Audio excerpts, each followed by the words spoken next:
Welcome to Chillin' 101. We hope this video helps. In this video, I will explain how to set up Discord channels. First, open Discord and click the plus sign on the left sidebar to create a new server. You can choose a template or start from scratch. Give your server a name and select a region for optimal performance. Once your server is ready, you'll see a default text and voice channel. This is your starting point for building a vibrant community space.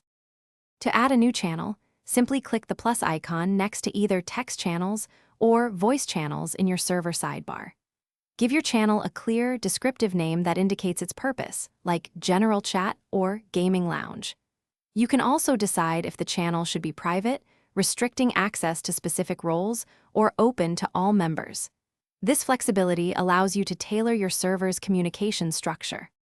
Managing permissions is crucial for a well-organized server.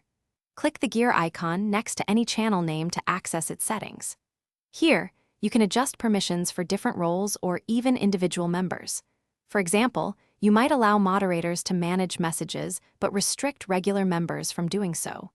You have granular control over who can read messages, send messages, or connect to voice channels, ensuring a safe and orderly environment. Beyond basic setup, Discord offers advanced customization options. In channel settings, you can enable slow mode to limit how frequently users can send messages, which is great for busy channels. Add a channel topic to give members a quick overview of its purpose. Consider integrating bots to automate tasks, moderate content, or add fun features. Remember to check the description for a link to the Echo Dot smart speaker and other great deals to enhance your setup. Thanks for watching. Consider subscribing if we helped you.